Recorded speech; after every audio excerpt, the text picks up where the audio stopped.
बिस्मिल्लाहिर्रहमानिर्रहीम।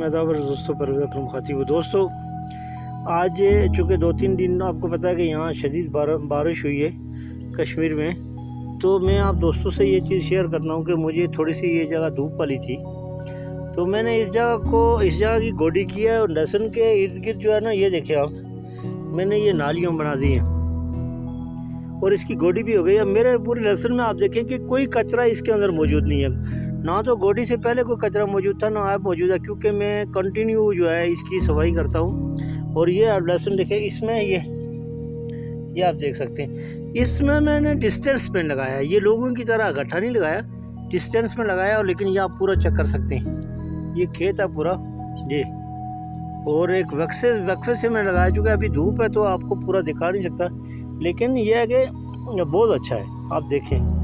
और मैंने जितना भी लहसुन लगाया है सब के अंदर मैं गोडी करता हूँ, और ये लास्ट गोडी आप कह सकते हैं। इसके बाद हमारे जो है लहसुन जो है पत्तों को जो है सप्लाई बंद कर देगा खुराक की, और लहसुन की जो कंडी है वो मोटी होनी शुरू हो जाएगी। और इसी तरह जो ज़मीन के अंदर आपका ये नालियों में जो पानी जाएगा, लास्ट गोडी जो है इसको नालियों बनाया करें ताकि पानी ज़मीन में खड़ा हो, इसको नरम मिट्टी मिले और नीचे से ये मोटा हो। अभी ये ज़मीन से मोटा होना शुरू हो जाएगा। तो ये देखें दोस्तों, ये इसमें जीवन है।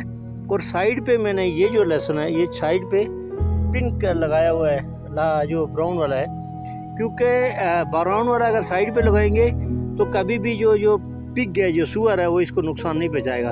अगर आप जीवन साइड पे लगाएंगे तो उसको नुकसान, क्योंकि उसकी खुशबू नहीं है और दूसरे की खुशबू तेज़ है। इसलिए मैं साइडों पे जितना भी है, ये देखें, ये मैंने जो पिंक वाला है वो लगाया, ईरानी लहसुन है, और इसके अंदर जो है ना जीवन लगाया है। ये जीवन का है, आप देखें।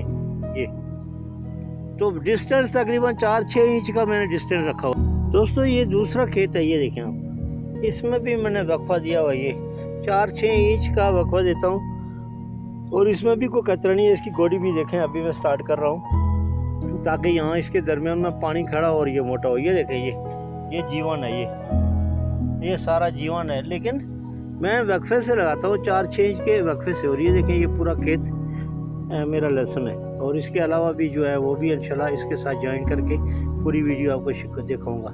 ये देख सकते हैं आप, ये भी मेरा। दोस्तों, बेशतर दोस्तों के मैंने ये सवाल देखे हैं आजकल के दौर में, आजकल कि लहसुन जो है वो इस तरह से थोड़े से पत्ते पीले पड़ जाते हैं या ढीले पड़ जाते हैं, या तो ओवर वाटरिंग हो जाती है, कहीं पानी खड़ा हो तो इस तरह से हो सकता है, तो या फिर आप गोडी करते हैं या खाद डालते हैं, उसमें से थोड़ा सा फ़र्क पड़ जाता है लहसुन के अंदर। ये आप देखें, ये छोटा लहसुन नहीं है, ये मैंने, ये आप देख सकते हैं, ये पूरा लहसुन का खेत है और बाद में इसके गंदम है। तो आप ये हिसाब लगाएं कि लहसुन को आप अगर थोड़ा बहुत कोई फ़र्क पड़ जाता है या कोई पत्ता पीला पड़ जाता है तो उससे आप टेंशन मत लें।